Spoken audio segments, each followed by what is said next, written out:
안녕하세요. 저는 세종시에 사는 70대 여성입니다. 몇 년 전 믿었던 사람에게 배신당하고 피눈물 흘린 사람이기도 하죠. 다행히 지금은 상처를 많이 회복했지만 그땐 정말 앞이 캄캄했습니다. 한때는 하늘이 보내준 선물이라 여겼던 사람에게 호되게 배신당했거든요. 오늘 저의 뼈아픈 경험을 공유하고 다시는 저처럼 끔찍한 일을 당하는 분이 생기지 않길 바라는 마음에서 사연을 보내게 됐습니다. 저는 원래 충남 공주에 살았어요. 한의사인 남편이 그곳에서 오랫동안 한의원을 운영했거든요. 자식은 외아들 하나뿐이었지만 그 녀석 하나만으로도 충분히 행복했습니다. 그런데 몇 년 전 남편이 갑작스러운 사고로 세상을 떠났어요. 아직 남편과 함께 할 일도 많고 가고 싶은 곳도 많았는데 갑자기 혼자 남겨진 거죠. 그 후로 한동안은 정말 힘들었습니다. 40년을 넘게 함께했던 사람이 갑자기 곁에 없다는 게 믿기지 않았어요. 아침에 눈을 뜨면 옆자리가 텅 비어 있고 밥을 먹을 때도 혼자, 텔레비전을 볼 때도 혼자라는 게 서글펐습니다. 그래도 아들이 있어서 버틸 수 있었죠. 아들은 세종시에서 무역회사에 다니고 있었어요. 그런 외아들이 주말마다 찾아와서 안부를 묻고 필요한 것은 없는지 챙겨주곤 했죠. 그런데 갑자기 평소 건강한 줄로만 알았던 제가 현기증을 느끼고 기절하는 일이 일어났습니다. 병원에 가보니 이석증이라고 하더라고요. 의사의 설명을 들으니 귓속에 있는 작은 알갱이 같은 게 제자리를 이탈해 생기는 병이라고 했어요. 그래서 며칠 입원 치료를 받고 퇴원했는데 그래도 아들은 걱정을 내려놓지 못하더군요. 엄마, 아무래도 여기서 혼자 사시는 것보다 제 옆으로 이사를 하시는 게 좋겠어요. 아버지도 안 계시는데 굳이 여기 사실 이유가 없잖아요. 그래도 내가 너희 아버지 만나 평생을 여기 살았는데 그리고 난 답답한 아파트에선 못 살 것 같다. 그럼 제가 괜찮은 주택 나온 거 있는지 알아볼게요. 우리 사무실 사람 중에 주택단지에 사는 사람이 있는데 요즘은 보안 시스템이 잘 돼 있어서 괜찮은 것 같더라고요. 그러더니 몇 달 후에 괜찮은 집이 나왔다고 해서 집을 보러 갔습니다. 새로 생긴 도시라 그런지 주택단지 주변이 깔끔하게 정리돼 있었어요. 마치 유럽의 조용한 마을처럼 예쁘더라고요. 처음에는 걱정하던 저도 마을에 홀딱 반했습니다. 각자 취향에 맞게 지은 주택들이 늘어서 있는데 그중 아담한 2층 집이 매물로 나왔더군요. 앞에는 정원이, 뒤로는 작은 텃밭이 있어 제가 소일거리 삼아 채소를 심어 먹기도 좋아 보였어요. 그래서 고민 끝에 그 집을 사서 이사했습니다. 아들은 멀지 않은 곳에 위치한 오피스텔에 살고 있었죠. 엄마, 그 보안업체가 알아서 잘하겠지만 저도 차로 10분이면 올 수 있으니까 무슨 일 있으면 바로 연락하세요. 아셨죠? 그래, 걱정하지 말아라. 그리고 어제 알아보니 요한 문화센터에 내 또래 사람들 많이 다니더라. 나 거기서 한지공예 배우기로 했어. 잘하셨네요. 그럼 저도 이제 한시름 놓고 일에 집중할 수 있겠어요.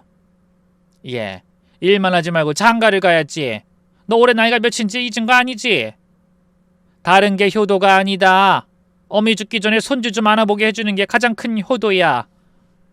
제가 잔소리를 시작하려 하자 아들이 한숨을 쉬더니 불이 나게 도망쳤어요. 사실 아들은 나이가 40을 훌쩍 넘겼지만 장가는커녕 만나는 여자도 없었습니다. 연봉도 높은 편이라 모자랄 게 없어 보이는데 여자친구 하나 없이 회사와 집만 오가는 생활을 반복하는 게 답답하더라고요. 가끔 명절에 모인 친척들이 결혼에 대해 물으면 아들은 태평한 소리만 했어요. 준호야, 이제 나이도 있는데 결혼 생각 없니? 엄마가 손주 기다리시는 것 같은데?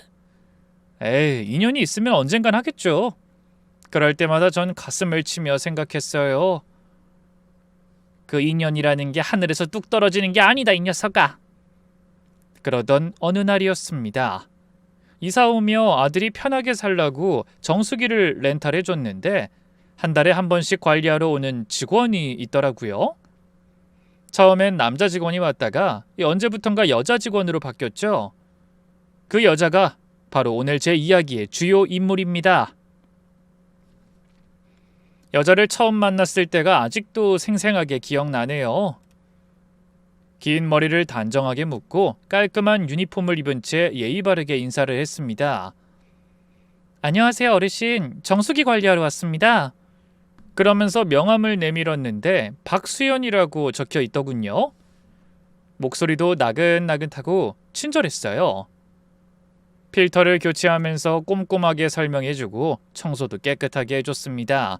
헌데 두 번째 방문할 때부턴 작은 선물을 가져오기 시작했어요. 주말에 마트에 갔다가 샀는데 어르신들 입맛에 맞으실 것 같아서 가져왔어요. 라고 하면서 과자나 음료수를 놓고 갔죠. 처음에는 그저 친절한 직원이려니 생각했습니다. 정수기 회사에서 직원이 잘했는지 못했는지 설문조사도 하고 그러는 걸 보고 점수를 잘 받으려고 노력하는 거라고 생각했죠. 그런데 시간이 지날수록 여자가 정수기 관리 외에도 저에게 관심을 보이며 이것저것 물어오기 시작했어요. 어르신, 혼자 사시는 거 불편하지 않으세요? 요즘 건강은 어떠세요? 얼굴이 좀 수척해 보이시는데.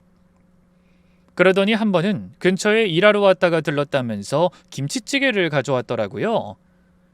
제가 어제 김치찌개를 끓였는데 맛있게 된 것 같아서요.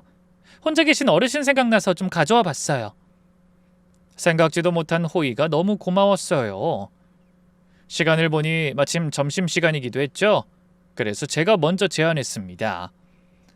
아유, 이렇게 고마울 때가. 그럼 같이 밥이라도 먹고 가요. 일하러 다녀도 어차피 점심은 먹어야 할 거 아니에요. 혼자 먹는 밥이 지겨웠던 저는 여자에게 같이 밥을 먹자고 했고 그쪽도 흔쾌히 그러자고 하더군요. 저희는 밥을 먹으면서 이런저런 이야기를 나눴습니다. 여자가 먼저 자기 이야기를 조금씩 풀어놨어요. 외동딸인데 부모님이 두 분 다 돌아가셔서 혼자 타지에 나와 일을 하며 외롭게 산다고 하더라고요. 나이는 37살이라고 했습니다. 아니, 그 나이에 왜 아직 시집을 안 갔어? 제가 묻자 여자가 쓸쓸하게 웃으며 대답했어요. 인연이 없었어요. 사실 저도 이제 나이가 있어서 걱정이긴 해요. 친구들도 거의 다 결혼해서 애 낳고 돌잔치도 하고 큰애들은 초등학교 들어가고 그랬거든요.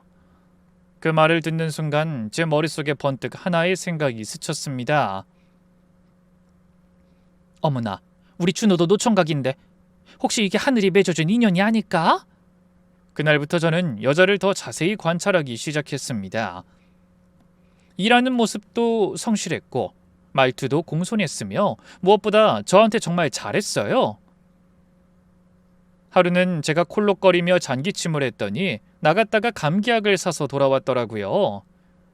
아이고, 이렇게 고마울 때가 있나. 젊은 사람이 마음 씀씀이가 어쩜 이렇게 고와? 결국 여자에게 홀딱 빠진 저는 몇 주 후에 아들에게 전화를 걸었습니다. 준호야, 이번 주말에 집에 올 수 있니? 네, 엄마. 근데 무슨 일 있어요? 아니, 그냥 오랜만에 엄마가 맛있는 거 해줄게. 그 주말 아들과 여자를 한 번에 집으로 불렀습니다. 미리 말하면 혹시나 불편해할까봐 그냥 같이 밥이나 먹자고 했죠. 어르신, 저 왔어요. 어? 손님이 계시네요? 아, 우리 아들이야. 준호야, 여긴 우리 집 정수기 관리해주시는 수연씨야. 오늘 음식을 너무 많이 해서 내가 수연씨도 불렀다. 두 사람이 어색하게 인사를 나눴습니다. 근데 아들의 표정이 나쁘지 않았어요. 여자를 힐끗거리며 얼굴을 붉히는 게 예쁘장하고 상냥한 여자가 마음에 든 눈치더군요. 여자도 수줍어했지만 자연스럽게 대화를 잘 이끌어갔어요. 그날의 만남이 계기가 되어 저의 바람대로 두 사람은 연애를 시작했습니다. 데이트도 하고 영화도 보러 가고 주말엔 셋이 외식도 했죠. 여자는 여전히 저한테 잘했고 준호도 오랜만에 행복해 보였습니다. 그러다 석 달쯤 지났을 때 아들이 결혼하고 싶다고 했어요. 좀 이른 감이 있는 것 같았지만 며느리감이 워낙 마음에 들어 저도 놓치고 싶지 않더라고요. 아니, 속으론 오히려 기뻤습니다. 하지만 불과 몇 달 후에 제가 이날의 일을 얼마나 뼈저리게 후회했는지 모르실 거예요. 나이만 먹었지 제가 사람 보는 눈이 그렇게 없는 줄은 미처 몰랐네요. 어쨌든 결혼 준비는 일사천리로 진행됐습니다. 며느리 부모님이 안 계시니 제가 친정어머니 역할까지 했죠. 예단이며 예물이며 모든 걸 제가 준비했습니다. 며느리는 계속 미안해했어요. 어머님 너무 많이 해주시는 거 아니에요? 전 아무것도 없는데. 어머 무슨 소리야. 너 하나만 와주면 충분하지. 감사합니다. 저 이 은혜 잊지 않고 정말 잘 살게요. 저는 그런 며느리를 바라보며 흐뭇하게 웃었습니다. 결혼 후 두 사람은 제가 사는 집에서 신혼살림을 시작했어요.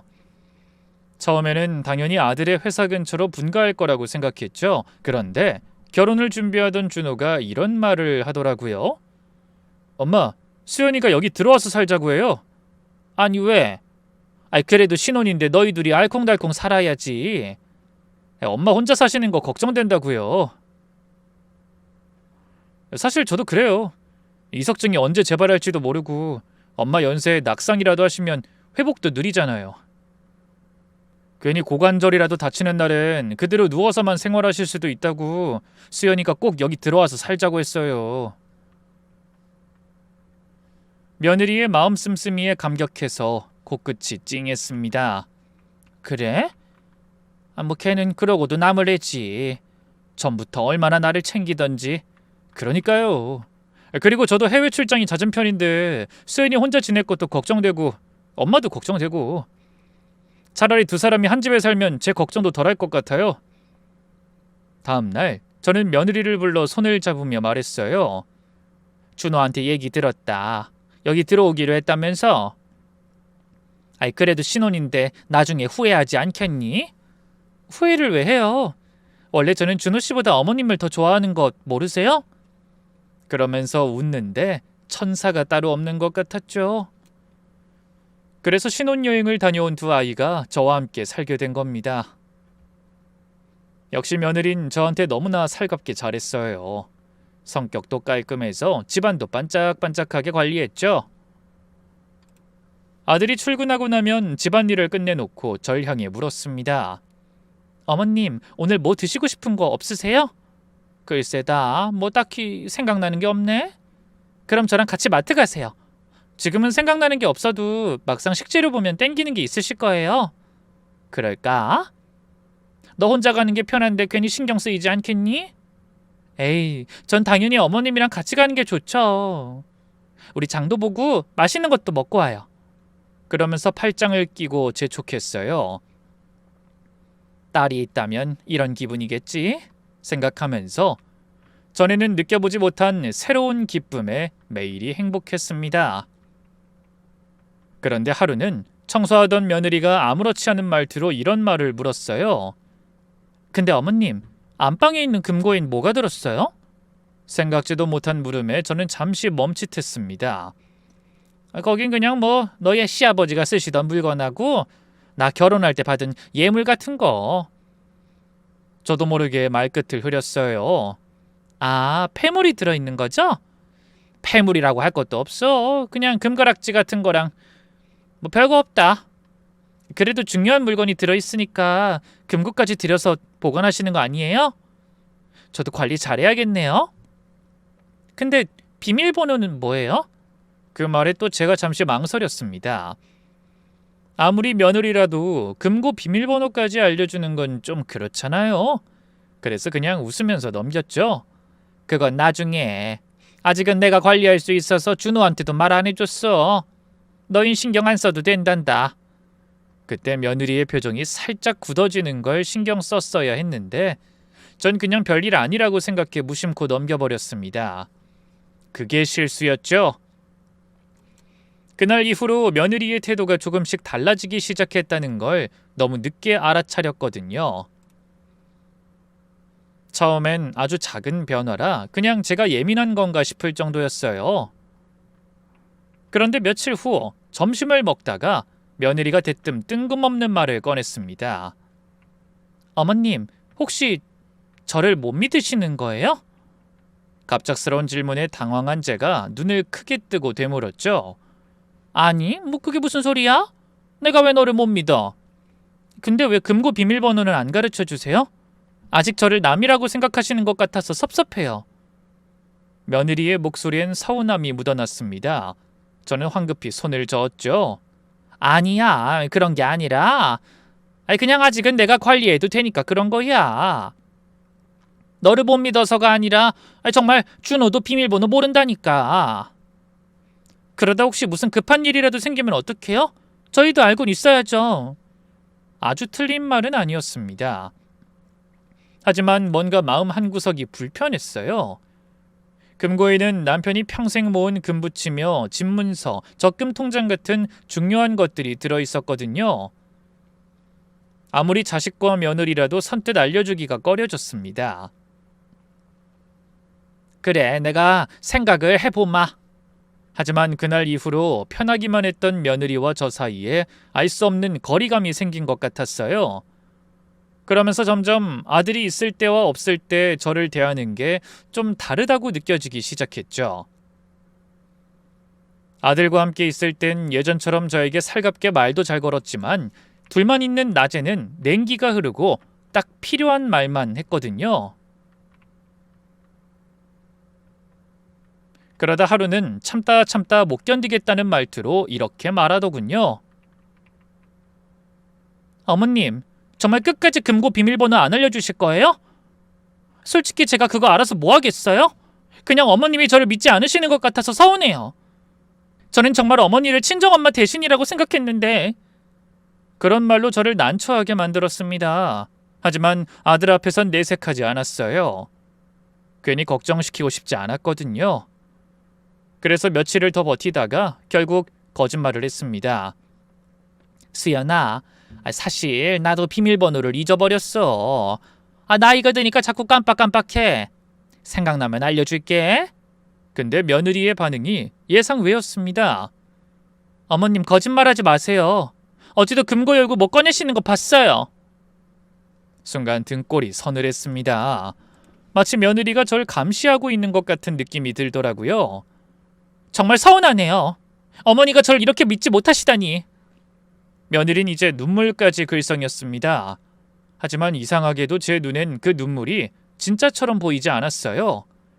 그래서 더더욱 비밀번호를 알려주기가 꺼려졌죠. 그러던 어느 날, 아들이 2달 정도 해외 장기 출장을 가게 됐습니다.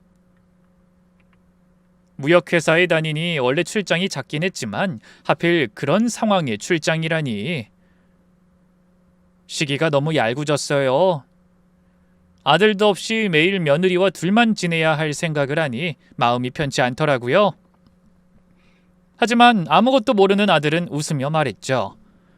2사람이 같이 있을 거라고 생각하니까 그래도 좀 안심이 돼요. 수연아, 엄마 좀 잘 부탁해. 그 말에 며느리가 세상 선한 미소를 지으며 대답했죠. 걱정하지 말아요. 우리가 다른 고부들이랑 같아요. 친모녀지간이나 다름없는 사이잖아요. 그러면서 은근히 저를 묘한 눈빛으로 바라봤습니다. 알 수 없는 불안감이 엄습했지만 먼 길 떠나는 아들을 걱정시킬 수 없어 그냥 입을 다물 수밖에 없었어요. 아들이 떠나고 나자 저도 모르게 며느리 눈치를 살피게 됐습니다. 저를 어떻게 대할지 몰라 은근히 긴장됐죠. 하지만 그런 걱정이 무색하게 며느린 아들이 있을 때와 큰 변화가 없었어요. 아니, 오히려 금고일이 있기 전으로 돌아간 듯 더 잘해주는 느낌이었습니다. 그제야 저도 조금 안심이 됐어요. 괜히 제가 그동안 며느리를 오해하고 예민하게 생각한 게 아닌가 싶은 생각까지 들더라고요.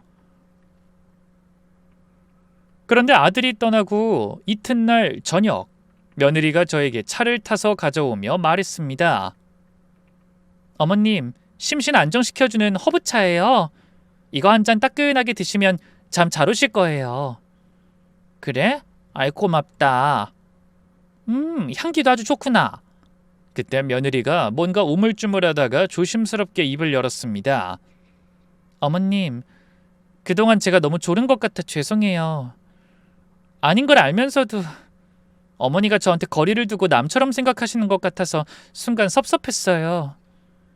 저도 더는 오해하지 않을게요. 어머님도 마음 푸세요. 그래, 나도 이제야 마음이 놓인다. 먼저 말해줘서 고맙다.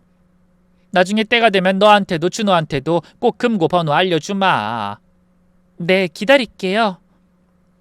그러면서 환하게 웃는 얼굴을 보니 며느리가 예전처럼 다정한 모습으로 돌아온 것 같아 마음이 놓였어요.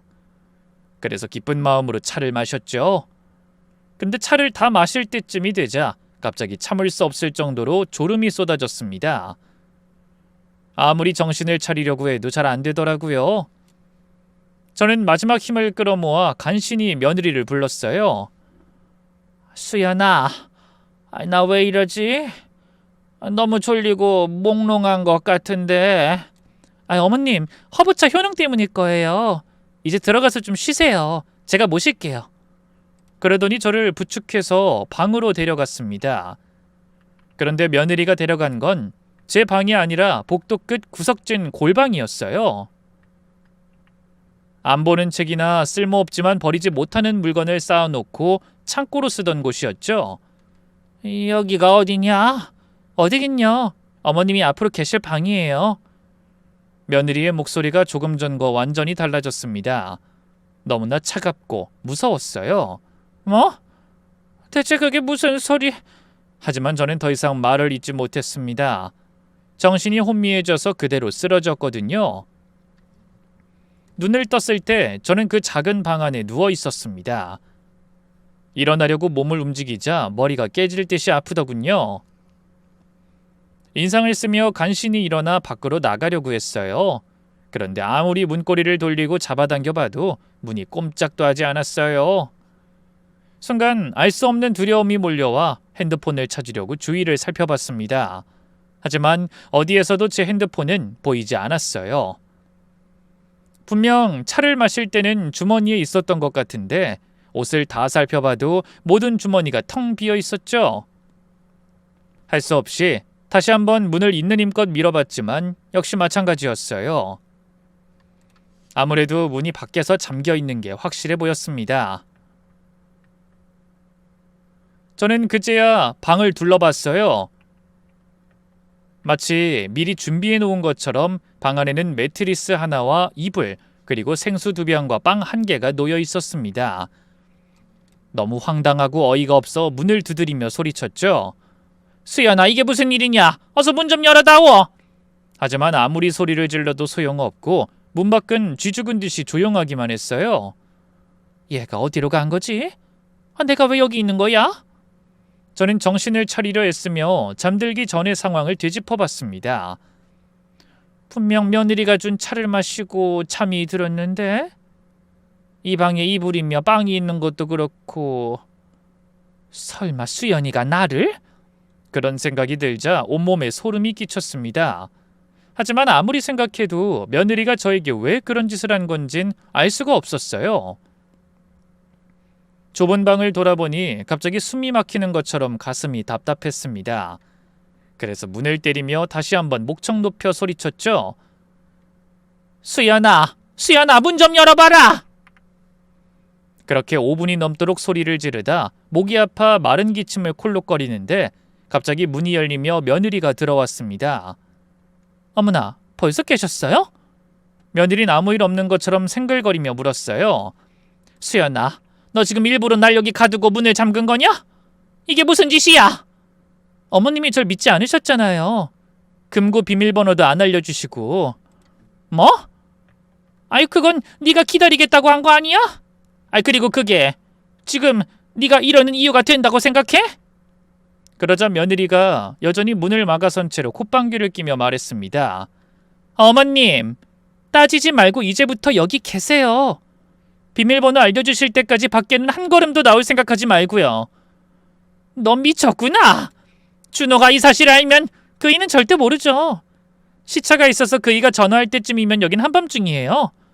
어머님 주무신다고 하면 전혀 의심하지 않을걸요? 그냥 어머님이 빨리 마음을 바꾸시는 게 좋을 거예요. 그러고는 다시 밖으로 나가려 했어요. 저는 얼른 며느리를 향해 달려들며 필사적으로 도망치려 했습니다. 하지만 젊은 사람의 우악스러운 힘을 제가 어떻게 감당하겠어요? 오히려 저를 막아서던 며느리가 떠미는 바람에 바닥으로 고꾸라질 뻔했습니다. 제가 넘어지는 걸 보고도 며느린 눈 하나 깜짝하지 않고 문을 닫고 나갔어요. 그리고 밖에서 딸깍거리며 자물쇠 채우는 소리가 들리더군요. 믿을 수가 없었습니다. 제가 그렇게나 아끼던 며느리가 저런 악마 같은 인간이었다니. 억장이 무너져 내리고 눈물만 하염없이 흘렀어요. 어떻게 해야 할지 몰라 넋을 놓은 채 한참을 울기만 했습니다. 그러느라 목이 너무나 말랐지만 며느리가 갖다 놓은 물을 먹는 것도 겁났어요. 차 한 잔 잘못 마시고 방에 갇혔는데 물이랑 빵이라고 마냥 편하게 먹어도 될지 모르겠더라고요. 그렇게 얼마나 시간이 흘렀는지 모르겠어요. 창으로 들어오는 빛으로 겨우 낮과 밤을 구분할 수 있었습니다. 다음 날도 빵과 물이 들어왔지만 저는 거의 손을 대지 않았어요. 그 모습을 보고도 며느린 입꼬리를 올리며 절 비웃었죠. 어머님, 곡기 끊고 요단강이라도 건너려고 그래요? 괜히 송장 치르게 만들지 말고 물이랑 빵 드세요. 그리고 비밀번호나 빨리 말해요. 그럼 바로 내보내줄 테니까. 하지만 저는 도끼 눈을 뜨고 그런 며느리를 바라보며 소리쳤어요. 차라리 죽여라. 너 같은 인간한텐 절대 못 알려주니까. 아, 그래요? 그럼 여기 계속 계세요. 그러고는 웃으며 나갔습니다. 방에 갇혀 있는 것도 힘들었지만 사실 화장실 문제가 제일 고통스러웠어요. 방에 유아용 변기 하나 넣어주고 그걸 사용하라고 하더군요. 그래서 시간이 지날수록 제 오물 냄새가 방에 퍼지는 것도 너무나 치욕스러웠습니다. 평생 살면서 그런 굴욕은 처음이었어요. 준호야, 엄마가 사람을 잘못 봐도 한참 잘못 봤구나. 이 일을 어쩌면 좋니? 저는 매일 눈물로 밤을 지새웠습니다. 어떻게든 나가야 하는데 방법이 없었어요. 창문은 너무 작아서 사람이 나갈 수 없었고 문은 밖에서 단단히 잠겨 있었습니다. 배는 고프고 몸은 아프고 정신이 점점 무너져 내렸어요. 하지만 금고 비밀번호만은 절대 말할 수 없었습니다. 그 안에는 남편이 평생 모은 재산이 들어있었고 그건 아들한테 물려줘야 할 유산이었으니까요. 절대로 그런 인두껍을 쓴 짐승한테 내줄 순 없었습니다. 그러다 갇힌 지 사흘째가 되던 아침에 밖에서 초인종 소리가 들리더군요. 심장이 미친 듯이 뛰기 시작했어요. 혹시 나를 도와줄 수 있는 사람이 온 건 아닐까? 하는 희망이 고개를 들었거든요. 만약 그렇다면 절대로 이 기회를 놓치면 안 된다고 생각했죠. 살려주세요! 사람이 갇혀있어요! 도와주세요! 목이 터져라 소리를 질렀지만 방이 복도 끝까지 깊숙한 곳에 있어서인지 제 목소리가 밖에까지 전달되는 것 같지 않았습니다. 그래도 계속 소리를 질렀어요. 혹시라도 들릴지 모른다는 신락 같은 희망을 버릴 수가 없더라고요. 잠시 후 며느리의 목소리가 들렸습니다. 아마 방문객에게 인터폰으로 대답하는 것 같았어요. 아, 안녕하세요. 어머님이요? 부산에 계신 친정 조카네 놀러 가셨어요. 문화센터에 못 간다고 연락한다고 하시더니 아마 깜빡하신 모양이에요. 얼마나 재밌으신지 전화도 잘 안 받으시더라고요. 이렇게 신경 써주셔서 감사합니다. 어머님 오시면 말씀 전할게요. 문화센터. 거기서 한지공예 수업을 들으며 알게 된 또래 친구들이 몇 있었어요. 마음이 잘 맞아 같이 점심도 먹고 공원에서 산책도 함께 하던 무리가 있었죠. 아마 그중 어떤 사람이 저를 찾아온 것 같았습니다. 그도 그럴 게 거의 매일 얼굴을 보고 안부를 전했는데 말도 없이 수업에 안 가고 연락도 안 됐으니 걱정할 만한 상황이었죠. 저는 그 기회를 놓칠세라 목이 터지도록 외쳤습니다. 살려주세요! 나 여기 있어요! 제발 도와주세요! 미친 듯이 문을 두드리며 소리쳤어요. 하지만 소용없었습니다. 며느린 너무나 뻔뻔한 태도로 망설임도 없이 거짓말을 술술 내뱉더군요. 한 일주일 계실 거래요. 조카가 아기를 낳았다고. 네네. 걱정하지 마세요. 네, 안녕히 가세요. 마침내 인터폰이 끊기는 소리가 들리고 저는 그 자리에 주저앉아 울었습니다. 그냥 가버렸구나. 내가 여기 있는데. 절망감이 밀려왔어요. 그때 며느리가 방문을 열고 들어왔습니다. 소리 지르셔도 소용없어요. 어머님이 아무리 난리를 쳐도 밖에까진 절대 안 들려요. 괜한 짓 하지 마시고 빨리 비밀번호나 말해요. 네가 정말 인간이냐? 어떻게 이럴 수가 있어? 아니, 고집 부리는 건 어머님이잖아요. 전 인간적으로 빵도 드리고 물도 드리고 배려 많이 해드렸는데? 어머니가 질질 끌면서 일을 복잡하게 만들고 있는 거 몰라요?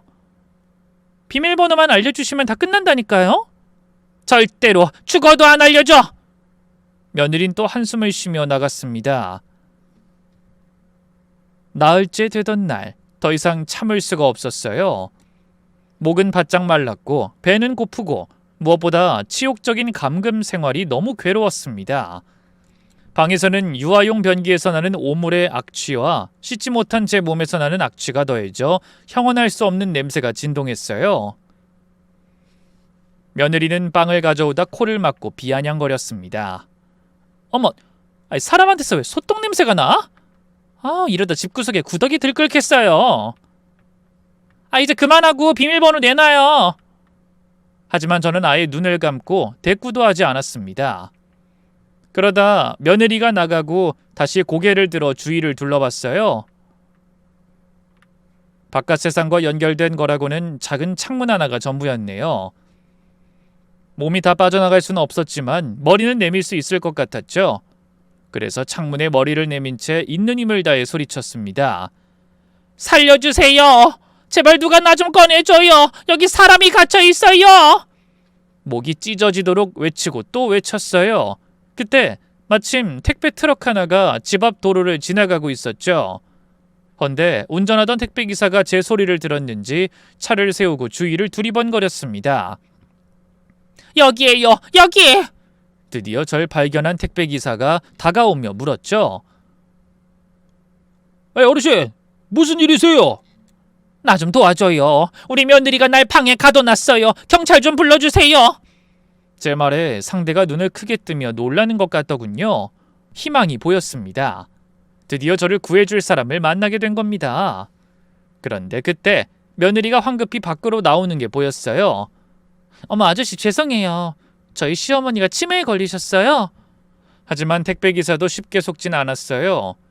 계속 의심스러운 눈초리로 며느리를 바라봤으니까요. 치매요? 아무리 치매라고 해도 저렇게 갇혀있는 건... 아니에요. 갇힌 게 아니라 어머님이 위험한 행동을 하셔서 잠시 보호하는 거예요. 자꾸 옥상으로 올라가서 뛰어내리려고 하셔서. 병원에서 모시러 올 동안 제가 방에 모신 거예요. 며느린 금세 눈물까지 글썽이며 거짓 연기를 했습니다. 그 모습에 저는 소름이 돋았지만 택배기사는 속고 말았죠. 아유, 저런, 힘드시겠네요. 네, 저도 마음이 아파요. 하지만 어머님 안전을 위해서 어쩔 수가 없네요. 병원에서 1시간 내로 도착한다고 했어요. 저는 어떻게든 그 택배기사를 붙잡아 보려고 소리쳤어요.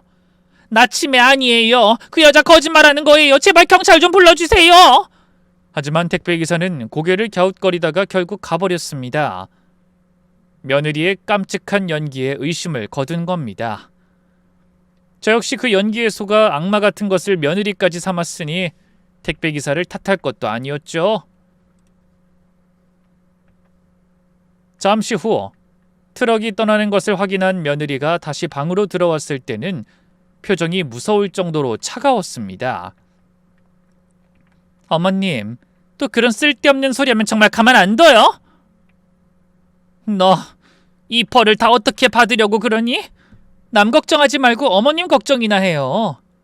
최대한 인간적으로 대해주려고 했는데 이런 말도 안 되는 짓이나 버리고 도저히 더는 안 되겠네요. 어머니가 정 비밀번호 안 알려주시면 뭐 다른 방법 써야죠. 다른 방법이라니? 하지만 며느리는 아무 말도 없이 이를 갈며 돌아서더군요. 그날 밤은 아예 물도 빵도 주지 않았어요. 정말 그냥 이대로 날 죽일 셈인가? 절망적인 생각에 눈물이 흘렀습니다. 준호야, 미안하다. 엄마가 정말 바보였다. 내가 죽더라도 너한테 저 인간의 실체는 꼭 밝히고 가야 하는데. 그런 생각을 하며 머리를 감싸쥐고 고통에 몸부림칠 때 바로 그때였습니다. 밖에서 며느리가 아닌 다른 사람의 목소리가 들렸어요. 남자 목소리였죠. 여보, 어떻게 됐어? 아직이야? 여보? 준호는 아직 출장 중인데? 도대체 누구지? 남자의 물음에 며느리가 답했습니다. 아, 정말 질린다니까. 물러터진 노인네인 줄 알았더니 고집이 아주 쇄심줄이야. 그런데 그때까지 저를 향해 이를 갈던 것과는 다르게 무척 다정한 목소리였어요. 곧이어 낯선 남자의 목소리가 또다시 들려왔습니다. 이야, 강적인가 보네. 빨리 처리해야 하는데 시간이 없잖아. 알아, 조금만 더 기다려. 노인네가 버텨봐야 얼마나 더 버티겠어? 벌써 며칠째인데. 두 사람의 대화를 들으며 저는 놀라움에 입을 틀어막았습니다. 공범이 있었던 거예요. 그것도 며느리를 여보라고 부르는. 설마 내 재산을 노리는 것도 모자라 바람까지 피우는 건 아니겠지? 아니야, 그렇게까지 인간 말종일 리는 없어. 만약 그렇다면 절대로 용서 못해. 감히 내 아들을 속이다니. 생각만 해도 분노가 치솟아 온몸이 부들부들 떨렸습니다. 그때 남자 목소리가 들렸어요. 시간 끌지 말고 그냥 부수자. 답답해서 더는 못 기다리겠어. 하루만 더 기다려보려고 했는데 역시 그러는 게 좋겠지? 참, 근데 서류는? 며느리의 말에 남자가 대답했어요. 걱정하지 마. 완벽하게 만들었어. 이제 금고 부수고 저 노인네 인감도장이랑 집문서만 빼내면 돼. 신분증은 찾아놨지? 그건 방에 있던 가방에서 찾았어. 잘했어. 그럼 이제 저 할망구는 필요 없을 것 같은데? 남자가 말끝을 흐렸습니다. 하지만 그 다음에 무슨 말이 나올지는 뻔했죠. 금고를 부수고 필요한 걸 다 빼돌리면 저를 해코지할 생각이 분명했어요. 숨이 막혀왔습니다. 아무것도 모르고 먼 타국에서 일하고 있을 아들을 생각하니 가슴이 찢어질 것 같았어요. 아들이 돌아오면 얼마나 놀라겠어요. 기쁜 마음으로 선물을 잔뜩 사서 돌아올 텐데 엄마도 없고 재산도 다 사라지고 마누라마저 사라졌다면 얼마나 절망할지 앞이 캄캄했습니다. 안 돼. 어떻게든 살아야 해. 준호를 위해서라도. 마음은 그렇게 먹었지만 몸은 이미 한계에 다다라 있었어요. 며칠째 제대로 먹지도 못하고 잠도 못 잤으니까요. 그때 조용하던 거실에서 다시 남자의 목소리가 들렸습니다. 여보, 내가 그 말로만 듣던 금고 좀 확인해봐야겠어. 그래? 안방에 있어. 이리로 와. 두 사람의 발걸음 소리가 제 방 쪽으로 향했습니다. 저는 숨을 죽이고 계속 밖에서 나는 소리에 귀를 기울였어요. 남자가 금고를 봤는지 목소리가 높아졌더군요. 우와, 이 금고 꽤 비싸 보이는데? 좋은 거라 열기 만만치 않겠어. 최신형인가 봐. 비밀번호가 8자리나 되는 것 같아. 에이, 어쩔 수 없다. 그냥 부수자. 전동드릴 가져왔잖아. 그때 며느리가 남자를 말리더군요. 잠깐, 소리 너무 크면 이웃에서 다 들을 거야. 괜찮아, 잠깐이면 돼. 나 믿고 기다려봐. 그리고 곧이어 전동드릴 소리가 온 집안에 울려 퍼졌습니다. 드르르르르르륵. 제 가슴이 미친 듯이 뛰었어요.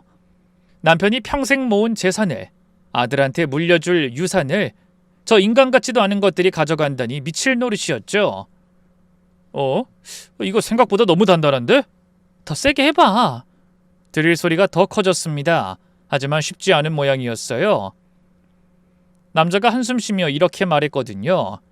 아, 이게 금방 될 것 같지가 않아. 어쩌지? 며느리도 화가 나는지 목소리에 짜증이 섞여 있더군요. 미치겠네. 아, 그러게 저 노인네가 입을 열어야 하는데. 아, 눈앞에 진수성찬 두고 먹지를 못하니 돌아버리겠어. 아, 근데 여기 뭐가 들어있긴 한 거야? 아, 당연하지. 집문서랑 금덩이가 다 여기 들어있다고. 이 눈치를 보아하니 통장 같은 것도 죄다 들어있을 거야. 내가 며칠째 온 집구석을 다 뒤졌는데 그런 게 하나도 없더라니까. 다 여기 있는 게 틀림없어. 그 말에 남자가 한숨을 쉬며 말했습니다. 안 되겠다. 지금은 너무 시끄러워서 이웃에서 다 들을 것 같아. 일단 기다렸다가 낮에 음악 좀 크게 틀고 다시 시도해보자. 그동안 당신은 저 노인네 좀 더 구슬려봐. 알았어. 아 참, 그리고 여보, 이 집에 골동품도 많아. 저기 거실에 있는 도자기하고 주방 쪽에 걸려있는 그림 전부 엄청 비싼 거래. 그것도 챙겨. 당연하지. 뭐 일단 그거부터 챙겨 놓을까? 며느린 금고뿐 아니라 남편이 애지중지하던 도자기와 한국화까지 노리더군요. 두 사람이 부산하게 움직이는 소리가 들렸습니다. 집안의 모든 귀중품을 훔쳐가는 것 같았어요. 그렇게 뭔가를 한참 쓸어 담는 것 같더니 남자가 웃는 소리가 들렸습니다. 자, 일단 이 정도면 됐어. 내일 금고 부수고 부동산에 가서 집 매매하기로 하고. 이제 고지가 눈앞인데 우리 와인이라도 한잔할까? 어차피 이 집에 올 사람도 없고 당분간 우리 세상이잖아.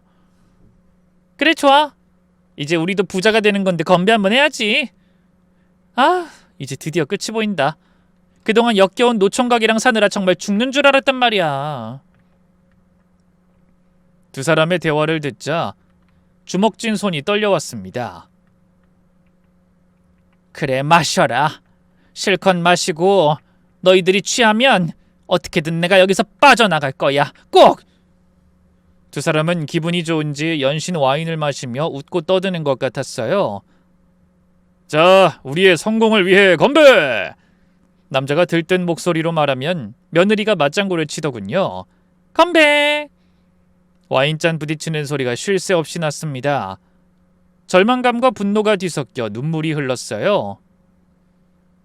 저는 아무것도 하지 못하고 방구석에 앉아 사악한 며느리와 그 내연남이 벌이는 짓을 듣고 있어야 했습니다.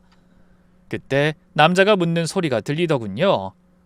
아, 근데 여보, 진짜 그 멍청한 인간은 아무것도 몰라? 당연하지.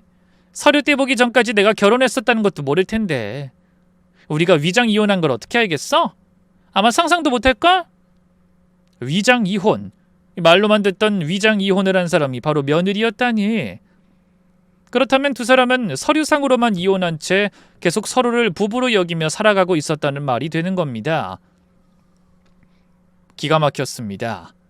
아무것도 모르고 마누라 챙기던 아들의 얼굴이 떠올라 이가 갈렸어요.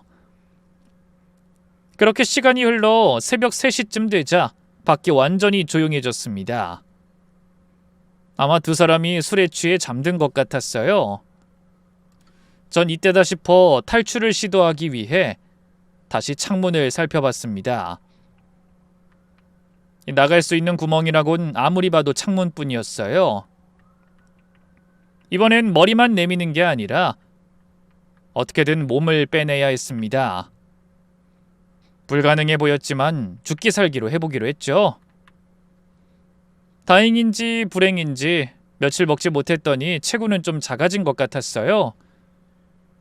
창문을 최대한 크게 열고 온 힘을 다해 몸을 밀어 넣었습니다. 머리와 한쪽 어깨까지는 나갔는데 나머지 몸이 나가질 않았어요. 제발 저 좀 나가게 해주세요. 간절히 기도하며 몸을 비틀었습니다. 살이 찢어지는 것 같은 고통이었지만 이를 악물고 참았죠. 그때 갑자기 빡 하는 소리와 함께 몸이 쑥 빠졌습니다. 하지만 그 순간 균형을 잃고 창밖으로 떨어져 버렸죠. 다행히 1층이라 그리 높진 않았지만 충격으로 그대로 주저앉았습니다. 이 발목이 삐끗한 것 같았지만 다행히 걸을 순 있었어요. 더는 지체할 시간이 없다는 생각에 맨발로 쩔뚝거리면서 걷기 시작했죠. 새벽에 찬 공기가 폐로 들어왔습니다. 며칠 만에 맞는 바깥 공기였어요. 눈물이 났습니다. 살았구나. 내가 살아서 나왔구나. 주택가를 빠져나와 큰 길로 갔습니다. 새벽이라 거리는 텅 비어 있었어요. 가로등 불빛 아래를 쩔뚝거리며 걸었습니다. 경찰서가 어디 있었는지를 생각하며 필사적으로 걷고 또 걸었죠. 맨발로 아스팔트를 걷자니 발바닥이 찢어지는 것 같았습니다. 게다가 며칠째 제대로 먹지 못해 기운도 없었어요. 몇 번이나 쓰러질 뻔했지만 그때마다 아들을 생각하며 이를 악물고 일어났습니다. 준호야, 엄마 살았어. 이제 엄마가 꼭 진실을 밝힐게. 그렇게 30분쯤 걸었을까요? 드디어 멀리 경찰서가 보이기 시작했습니다. 저는 마지막 힘을 짜내 경찰서로 뛰어갔어요. 아니, 뛰려고 했는데 절뚝거리며 빠르게 걷는 정도였죠. 경찰서 앞에 도착하자 다리에 힘이 풀려 그대로 주저앉고 말았습니다. 도와주세요! 남은 힘을 끌어모아 간신히 소리쳤어요. 당직 근무 중이던 경찰관이 뛰어나오더군요. 아이고 어르신, 이게 무슨 일입니까? 괜찮으세요? 살려주세요. 며느리가 날 가뒀어요. 네? 뭐라고요? 빨리 우리 집에 며느리랑 그 남자가 도둑질을 하려고. 저는 더듬거리며 몇 마디 하다 그대로 쓰러졌습니다. 정신이 혼미했죠. 어르신, 정신 차리세요. 구급차 불러, 빨리! 경찰관들의 다급한 목소리가 귓가에 희미하게 들려왔습니다. 어르신, 주소가 어떻게 되세요? 어르신! 제 입에 귀를 가져다 대고 주소를 들은 경찰이 말했어요. 네, 알겠습니다. 일단 어르신은 병원으로 모시고 대개는 저희가 가보겠습니다. 아니에요. 나도 같이 가야 해요. 네? 그럼 한시가 급한 것 같으니 일단 같이 가시죠. 경찰관이 저를 부축해 일으켰습니다. 그제야 제 모습이 어떤지 보이더군요. 며칠째 씻지 못해 머리는 헝클어졌고 옷은 더러웠으며 맨발에서는 피가 나 있었습니다. 그런 상황에서도 저는 어떻게든 기운을 내려 애쓰며 말했어요. 빨리 가야 해요. 그 인간들이 아직 자고 있을 거예요. 일어나기 전에 어서. 네, 곧 출발합니다. 일단 순찰차에 타세요. 순찰차에 타자 경찰관이 물을 건넸습니다. 목이 타들어가던 차에 담비가 탔어요. 원 없이 벌컥벌컥 들이켰죠. 어르신, 천천히 드세요. 그리고 차근차근 설명해 주세요. 무슨 일이 있었던 거죠? 순찰차가 출발하자 저는 떨리는 목소리로 설명을 시작했습니다. 며느리가 저를 가둔 것, 금고를 부수려고 한 것, 그리고 며느리에게 진짜 남편이 따로 있다는 것까지요. 뭐라고요? 며느리가 위장 이혼을 했다고요? 네, 처음부터 계획한 것 같아요. 우리 아들을 속이고 저를 속이고. 경찰관들이 서로를 바라보며 심각한 표정을 지었습니다. 이거 큰 사건이네요. 일단 현장 가서 확인해 보겠습니다. 순찰차가 속도를 높였습니다. 새벽이라 도로가 한산해서 금방 도착할 수 있었죠. 집 앞에 도착하자 경찰관 2명이 먼저 내렸습니다. 어르신은 차에 계세요. 위험할 수 있으니까요. 아니에요. 나도 가야 해요. 그 인간들이 어떻게 하고 있는지 내 눈으로 똑똑히 봐야 한다고요. 그럼 뒤에서 따라오세요. 절대 앞에 나서면 안 됩니다.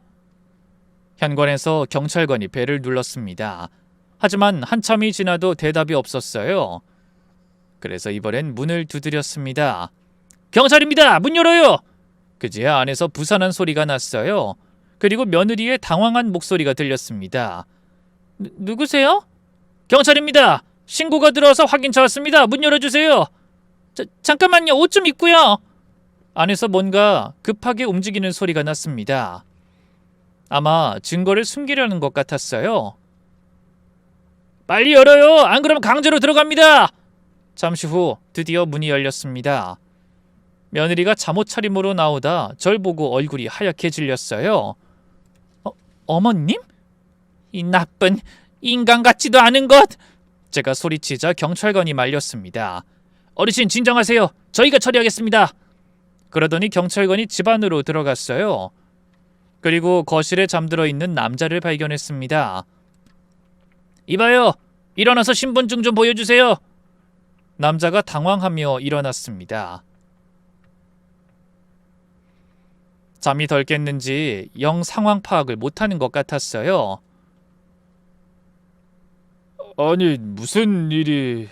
경찰이 재촉했습니다. 일단 신분증부터 빨리 주세요. 그때 경찰관이 거실 테이블 위에 놓인 가방을 열어보다 깜짝 놀랐습니다. 골동품과 그림뿐 아니라 돈이 될 만한 것들은 모조리 쓸어 담아 놨더라고요. 이게 다 뭡니까? 며느리는 술 냄새를 풍기며 대답했어요. 그게 시어머니 물건인데 잠깐 빌리려고. 저희가 들은 것과는 다르네요. 일단 모두 서로 가시죠. 자세한 건 거기서 조사하겠습니다. 경찰서로 가자는 말에 며느리가 펄쩍 뛰며 대답했어요. 아니, 우리가 뭘 잘못했다고.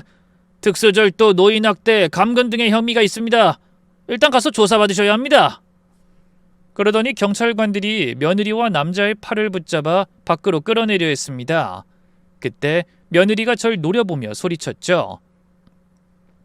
무슨 말씀을 들으셨는지 모르겠는데 어머니가 치매에 걸려서 헛소리하는 거예요. 우린 아무 짓도 안 했다고요. 그 말에 경찰관이 제가 갇혀있던 방을 가리키며 물었어요. 문에 자물쇠까지 걸려있는 게 보였죠. 그래요? 그럼 저 방은 뭔가요? 이게 치매 환자를 돌보는 방법입니까? 그 말에 며느리와 남자는 할 말을 잃은 것 같더군요. 그렇게 경찰서로 연행된 두 사람은 계속 범행을 부인했습니다. 저를 치매 환자라고 주장하며 자신들은 단지 보호했을 뿐이라고 우겼죠. 하지만 증거가 너무 명백했어요. 제가 갇혀있던 자물쇠 달린 방의 상태, 그리고 무엇보다 제 금고를 부수려고 했던 흔적이 그대로 남아있었으니까요. 경찰 조사가 시작되자 예상했던 일들이 사실로 드러났습니다. 며느리는 전 남편의 사업 실패로 빚을 떠안지 않기 위해 위장 이혼했다고 하더군요. 하지만 계속 함께 살며 사람들의 눈을 속여왔다네요. 그러다 정수기 관리 일을 시작했는데 그때 저희 집에 처음 발을 들인 거죠. 왜 이런 짓을 한 겁니까? 경찰관이 거듭 물어도 입을 꾹 다물고 있던 며느린 위장 이혼한 남자가 갑자기 모든 잘못을 자신에게 떠밀자 안색이 바뀌었어요.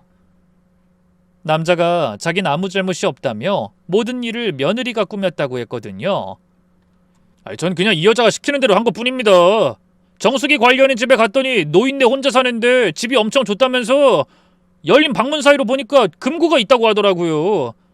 분명 재산이 많은 집이라고 하면서 노인네 꼬드겨서 그 집 며느리로 들어가겠다고 했어요. 그 말에 며느리가 남자를 죽일 듯이 노려보며 소리쳤죠. 너 지금 뭐 하는 거야? 내가 다른 남자랑 결혼까지 하면서 너랑 잘 살아보려고 노력했는데 어떻게 이럴 수가 있어? 이 남자 말 다 거짓말이에요. 전 그냥 부자 할머니한테 노총각 아들이 있다고만 했는데 그 집에 들어가라고 부추기고 어머님도 감금하라고 한 건 다 이 남자가 시킨 거라고요. 두 사람은 각자 살기 위해 서로를 물어뜯었어요. 그 과정에서 밝혀진 진실은 저를 다시 한번 기함하게 했습니다. 며느리의 모든 것이 다 거짓이었어요. 처음 저에게 보였던 관심과 호의, 아들에 대한 사랑, 결혼, 모든 게 그저 제 재산을 노리고 벌인 짓일 뿐이었습니다. 경찰이 모든 조사 결과를 정리해 주더군요. 어르신을 잘 구슬려서 금고 비밀번호를 알아내려고 했나봐요. 그래서 집문서랑 도장, 신분증 빼내서 집 팔고 귀중품 빼들려 해외로 도망치려고 했다네요. 근데 어르신이 비밀번호를 말씀하시지 않아서 자기 딴에도 계획이 꼬인 것 같아요. 그래서 남자도 집에까지 끌어들인 거고요. 며칠 후 아들에게 연락이 닿았습니다. 해외에서 급히 귀국한 아들은 경찰에게 모든 사실을 듣고 충격에 빠졌어요. 엄마, 엄마 괜찮으세요? 아들은 병원에 입원해 있던 절 보자마자 울음을 터뜨렸습니다. 엄마 죄송해요. 제가 바보였어요. 그런 여자인 줄도 모르고. 아니야, 준호야. 모든 일의 시작이 나 때문이었다. 이 나이 먹고도 사람 볼 줄을 그렇게 모르다니. 그래도 제가 좀 더 신중했어야 했는데 엄마가 그런 고생을 하시다니. 아들은 하염없이 눈물을 흘렸고 제 마음도 아팠죠. 얼마 후 며느리와 공범의 재판이 시작됐습니다. 검사는 그 둘에게 특수강도, 문서 위조, 노인학대, 감금, 협박 등 여러 혐의를 적용했어요. 결국 며느리에게 징역 15년, 공범에게는 징역 10년의 실형이 선고됐습니다. 고개 숙인 며느린 눈물을 뚝뚝 흘리며 그제야 후회하는 것 같았어요. 하지만 이미 늦었죠. 그런 극악무도한 짓을 저지른 범죄자를 동정할 사람은 아무도 없었으니까요. 그로부터 2년이라는 시간이 흘렀습니다. 그간 병원에 다니며 심리 상담을 받아온 저는 다시 예전의 일상을 회복하기 위해 노력하고 있어요. 다행히 아들은 상처를 금방 극복해 회사에서도 승진하고 주말마다 저를 찾아와 함께 좋은 시간을 만들어줍니다. 그런 아들이 얼마 전 슬그머니 사진을 하나 보여주더군요. 엄마, 저 요즘 만나는 사람 생겼어요. 제 과거 다 알고도 이해해주는 좋은 사람이에요. 그래도 일단 시간을 두고 더 만나보려고요. 저는 그런 아들의 말에 뛸 듯이 기뻐하며 어깨를 토닥여줬습니다. 사실 아들은 그 사건을 겪은 직후 여자라면 소름이 끼친다며 진저리 쳤거든요. 심지어 다시는 여자 만날 생각이 없다고까지 선언했죠. 그런 아들에게 여자친구가 생겼다는 것만으로도 저는 너무나 반갑고 고마운 마음입니다. 부디 여러분도 다시 새로운 사랑을 시작하는 아들이 이번에는 반드시 진실되고 좋은 사람과 평생을 행복하게 살아갈 수 있길 빌어주시겠어요? 그럼 긴 사연에 함께 해주신 여러분의 하루에도 행복한 일들만 가득하시길 기원하며 이야기를 마치겠습니다. 감사합니다.